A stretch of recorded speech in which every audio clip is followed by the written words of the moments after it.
안녕하세요. 완벽한 코드 생성 프롬프트 설계 가이드를 시작하겠습니다. 이번 강의에서는 LLM으로 정확한 코드를 생성하기 위한 프롬프트 작성 기법을 실무 관점에서 다룹니다. 인스트럭션, 컨텍스트, 이그젬플 구조부터 프롬프트 템플릿 라이브러리 구축까지 초급 개발자도 쉽게 따라할 수 있도록 베스트셀러 스타일로 설명해 드리겠습니다. 오늘 다룰 내용을 살펴보겠습니다. 먼저 ICE 구조의 개념과 원리를 배우고 인스트럭션, 컨텍스트, 이그젬플 각 섹션의 작성법을 익힙니다. 이어서 요구사항 명세를 프롬프트로 변환하는 기법과 코드 스타일 가이드 주입 방법을 알아봅니다. 마지막으로 프롬프트 템플릿 라이브러리 구축과 언어별 템플릿 작성법까지 실전에서 바로 활용할 수 있는 내용을 다루겠습니다. ICE 구조란 무엇일까요? ICE는 인스트럭션, 컨텍스트, 이그젬플의 약자입니다. 이것은 LLM에게 명확한 지시를 전달하는 프롬프트 설계 패턴입니다. 쉽게 비유하자면 신입사원에게 업무를 지시할 때와 같습니다. 인스트럭션은 무엇을 해야 하는지, 컨텍스트는 왜 필요한지, 이그젬플은 어떻게 하는지를 알려주는 것입니다. 이 세 가지 요소를 모두 제공하면 LLM이 정확히 원하는 코드를 생성할 확률이 크게 높아집니다. ICE 구조가 왜 필요한지 실제 사례로 알아보겠습니다. 김계발 씨가 챗GPT에게 로그인 기능 만들어줘라고 요청했습니다. 하지만 돌아온 코드는 실무에 쓸 수 없는 간단한 예제였습니다. 더 큰 문제는 같은 질문을 해도 매번 다른 답이 나온다는 것입니다. 팀원마다 다른 스타일의 코드를 받아오면 코드베이스가 난장판이 됩니다. 바로 이런 문제를 해결하기 위해 ICE 구조가 등장했습니다. 일관성 있는 코드 생성이 가능해지고 팀 전체가 동일한 기준으로 LLM을 활용할 수 있게 됩니다. ICE 구조를 적용한 프롬프트 템플릿 코드를 살펴보겠습니다. 먼저 인스트럭션 섹션에서 태스크 디스크리프션을 구현하는 파이썬 함수를 작성해달라고 명확히 지시합니다. 단순히 코드 만들어줘가 아니라 언어와 형태를 구체적으로 명시하는 것이 핵심입니다. 다음으로 컨텍스트 섹션에서 프로젝트 타입, 사용 환경, 제약 사항을 알려줍니다. 마지막으로 이그젬플 섹션에서 입력과 출력 예시를 제공합니다. 이 세 가지 요소가 갖춰지면 LLM은 상황에 맞는 정확한 코드를 생성할 수 있습니다. 인스트럭션 섹션 작성 전략을 자세히 알아보겠습니다. 무엇을 만들어야 하는지 구체적으로 명시하는 것이 핵심입니다. 코드 만들어줘라는 표현 대신 파이썬 함수를 작성해주세요. 타입스크립트 클래스를 생성해주세요처럼 언어와 형태를 명확히 지정해야 합니다. 목적과 기능은 한 문장으로 요약하고 추가 요구사항이 있다면 리스트로 나열합니다. 이렇게 하면 LLM이 정확히 무엇을 해야 하는지 이해할 수 있습니다. 모호한 지시는 모호한 결과를 낳는다는 것을 기억하세요. 컨텍스트 섹션 설계 원칙을 알아보겠습니다. 프로젝트 타입, 사용 환경, 제약 사항을 알려주면 LLM이 상황에 맞는 코드를 생성합니다. 예를 들어 패스트 API 백엔드 서비스라고 명시하면 LLM은 패스트 API에 맞는 코드를 생성합니다. 파이썬 3.11과 피덴틱을 사용한다고 알려주면 최신 문법과 피덴틱 모델을 활용합니다. 중요한 점은 핵심 정보 3개에서 5개로 압축하는 것입니다. 컨텍스트가 너무 길면 오히려 LLM이 핵심을 놓칠 수 있습니다. 꼭 필요한 정보만 간결하게 전달하세요. 이그젬플 섹션의 중요성을 강조하고 싶습니다. 말로 설명하는 것보다 예시 하나가 훨씬 명확합니다. 이메일 유효성 검사 함수를 만든다면 입력으로 user@이그젬플.com을 주고 출력으로 true를 보여주는 것입니다. 이렇게 입출력 형식을 구체적으로 보여주면 LLM이 정확히 이해합니다. 정상 케이스뿐만 아니라 경계 케이스 예시도 함께 포함하면 더 좋습니다. 예시가 없으면 LLM의 해석이 엇나갈 확률이 급증합니다. 설명만으로 충분하겠지라고 생각하지 마시고 반드시 예시를 포함하세요. 이제 요구사항 명세를 프롬프트로 변환하는 기법을 알아보겠습니다. 기획팀에서 20페이지짜리 요구사항 명세서가 날아왔다고 상상해보세요. 이것을 전부 읽고 머릿속으로 코드 구조를 그린 다음 코딩을 시작하면 며칠이 걸립니다. 하지만 요구사항을 프롬프트로 변환하는 기법을 사용하면 요구사항 분석 시간을 70% 이상 단축할 수 있습니다. 핵심은 기능 요구사항을 추출하여 메인 기능, 세부 기능, 비즈니스 규칙으로 분류하고 각각 독립적인 프롬프트로 만드는 것입니다. 요구사항을 프롬프트로 변환하는 클래스 코드를 살펴보겠습니다. Extract Functional Requirements 메서드는 요구사항 문서에서 기능적 요구사항만 추출합니다. 메인 기능, 세부 기능, 비즈니스 규칙을 분리하여 딕셔너리로 반환합니다. 투프롬프트 메서드가 핵심입니다. 추출한 요구사항을 ICE 구조에 맞게 재배치하여 프롬프트로 변환합니다. 자연어 문장이었던 것이 구현할 기능, 세부 요구사항, 비즈니스 규칙이라는 명확한 섹션으로 나뉩니다. 이렇게 템플릿화하면 매번 복사 붙여넣기 할 필요 없이 자동으로 프롬프트가 생성됩니다. 비즈니스 용어를 기술 지표로 변환하는 규칙을 알아보겠습니다. 고객 만족도 향상이라는 표현은 개발자에게도 모호하고 LLM에게도 모호합니다. 이것을 응답 시간 2초 이내, 에러율 1% 미만처럼 측정 가능한 지표로 바꿔야 합니다. 사용자 친화적인 로그인이라는 표현은 이메일 비밀번호 입력, OAuth 소셜 로그인 지원, 5회 실패 시 계정 잠금, JWT 토큰 발급처럼 구체적인 기술 요구 사항으로 변환합니다. 마치 통역사가 한국어를 영어로 옮기듯 기획서를 코드 생성 지시로 바꾸는 것입니다. 코드 스타일 가이드 주입에 대해 알아보겠습니다. 김계발 씨가 LLM으로 생성한 코드를 PR에 올렸습니다. 리뷰어가 댓글을 달았습니다. 코드는 잘 작동하는데 우리 팀 컨벤션이랑 다릅니다. 변수명을 카멜 케이스로 바꿔주세요. 이런 상황을 방지하려면 프롬프트에 팀의 코딩 컨벤션, 네이밍 규칙, 포맷 규칙을 명시해야 합니다. 마치 신입사원에게 회사의 복장 규정을 알려주는 것처럼 LLM에게도 이렇게 코드를 작성해달라고 정확히 지시하는 것입니다. 스타일 수정 리뷰 댓글이 80% 감소하는 효과가 있습니다. 팀 스타일 가이드 템플릿 코드를 살펴보겠습니다. 팀 STL GUID 변수에 팀의 모든 코딩 규칙을 문자열로 정의합니다. 변수명은 스네일 케이스를 사용하고 예시로 유저네임, 오어더리스트를 보여줍니다. 함수명은 버브 프리픽스를 붙여서 getUser, validate email처럼 작성합니다. 클래스명은 패스켈 케이스, 상수는 UPPRS나 KCASE를 사용합니다. 들여쓰기는 스페이스 4칸, 닥스트링은 구글 스타일, 타입 힌트는 모든 함수의 필수입니다. 이렇게 구체적인 예시와 함께 규칙을 명시하면 LLM이 정확히 따릅니다. 에러 처리와 엣지 케이스 고려에 대해 알아보겠습니다. 김계발 씨가 LLM으로 만든 로그인 함수를 테스트했습니다. 정상적인 입력은 완벽하게 작동했습니다. 그런데 빈 문자열을 입력하자 서버가 크래시했습니다. LLM이 에러 처리를 안 넣은 것입니다. 프롬프트의 예외 상황, 경계값, 비정상 입력을 명시하면 LLM이 견고한 코드를 생성합니다. 인포트 밸러데이션으로 넌, 빈 문자열, 타입 불일치를 처리하고 비즈니스 라직 에러즈로 도메인 특화 에러를 명시합니다.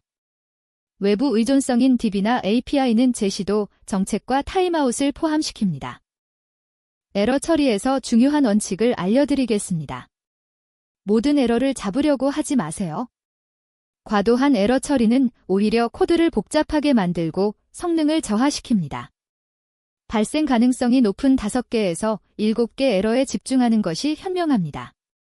에러 메시지는 에러 발생이라고만 쓰지 말고 사용자 아이디가 양수가 아닙니다. 입력값 -5처럼 디버깅에 필요한 정보를 모두 포함해야 합니다. 외부 의존성인 DB나 API는 반드시 린나이와 타임아웃을 명시하세요. 이렇게 하면 야근이 줄어듭니다. 버그가 줄어들기 때문입니다. 프롬프트 템플릿 라이브러리 구축에 대해 알아보겠습니다. 매번 프롬프트를 처음부터 작성하는 것은 비효율적입니다. 자주 사용하는 코드 생성 패턴을 재사용 가능한 템플릿으로 정리하면 팀 전체의 생산성이 3배 이상 향상됩니다. API 엔드포인트, 데이터 검증, 테스트 코드 등 반복되는 작업마다 최적화된 프롬프트를 미리 만들어두세요. 한번 만들어두면 변수만 채워서 즉시 사용할 수 있습니다. 마치 요리할 때 자주 쓰는 소스를 미리 만들어두는 것과 같습니다. 병에서 꺼내서 바로 쓰면 됩니다. 프롬프트 템플릿 라이브러리 클래스 코드를 살펴보겠습니다. 프롬프트 템플릿 라이브러리 클래스가 모든 템플릿을 중앙에서 관리합니다. 템플릿s 딕셔너리의 템플릿 이름을 키로, 프롬프트 문자열을 값으로 저장합니다. API 엔드포인트 템플릿에는 경로, 메서드, 필수 검증, 에러 처리가 정의되어 있습니다. 데이터 밸러데이터 템플릿에는 검증 대상, 검증 규칙, 반환 형식이 정의되어 있습니다. get 템플릿 메서드로 템플릿을 가져오고 포맷으로 변수를 채웁니다. 이렇게 템플릿화하면 프롬프트 작성 시간이 10분에서 1분으로 줄어듭니다. 템플릿 관리 베스트 프랙티스를 알려드리겠습니다. 초보자들은 템플릿을 너무 많이 만듭니다. 100개의 템플릿이 있으면 오히려 어떤 것을 써야 할지 헷갈립니다. 자주 쓰는 10개에서 15개 패턴으로 시작하는 것이 좋습니다. 또 다른 실수는 템플릿을 너무 유연하게 만드는 것입니다. 변수가 20개나 되면 채우는 것 자체가 일이 됩니다. 필수 변수 5개 이내로 제한하고 나머지는 기본값을 제공하세요. 주간 회의에서 베스트 프롬프트를 선정하여 라이브러리에 추가하면 집단 지성으로 진화하는 템플릿 라이브러리가 됩니다. 언어별 프레임워크별 템플릿에 대해 알아보겠습니다. 파이썬, 타입스크리프트, 고를 함께 사용하는 팀이라면 같은 API라도 언어마다 작성 방식이 다릅니다. 패스트 API는 async await, 피덴틱, 디펜던시 인젝션을 사용합니다. 리액트는 혹스 패턴, 인터페이스 프라푸스, 테일윈드 CSS를 활용합니다. 고 파이번은 고로틴, 디퍼, 스트럭트 JSON 태그를 씁니다. 이렇게 각 기술 스택의 관습과 베스트 프랙티스를 반영한 맞춤형 프롬프트가 필요합니다. 통합 템플릿으로 모든 언어를 커버하면 LLM이 혼란스러워서 이상한 혼종 코드를 만들 수 있습니다. 패스트 API 특화 템플릿 코드를 살펴보겠습니다. 패스트 API 엔드포인트 생성을 위한 프롬프트입니다. 경로와 메서드를 변수로 받고 패스트 API 특화 요구사항을 명시합니다. 피덴틱 모델로 리퀘스트와 리스판스를 정의하고 async await로 비동기 처리를 합니다. 디펜던시 인젝션으로 DB 연결을 관리하고 HTTP exception으로 에러를 처리합니다. 모든 함수의 타입 힌트가 필수입니다. 이렇게 프레임워크 고유의 패턴을 명시하면 LLM이 해당 프레임워크에 최적화된 코드를 생성합니다. 플래스나 댕고와는 다른 패스트 API만의 코드가 나옵니다.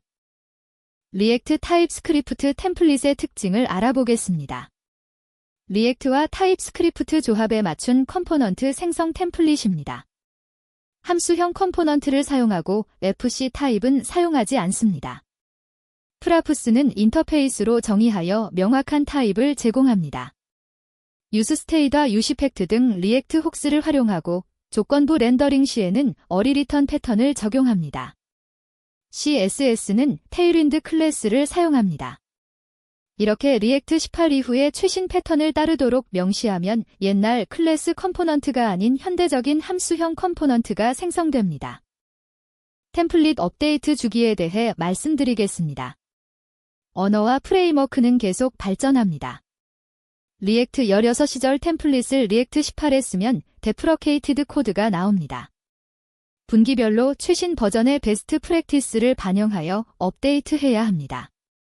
공식 문서의 베스트 프랙티시즈 섹션을 참고하면 좋은 템플릿을 만들 수 있습니다.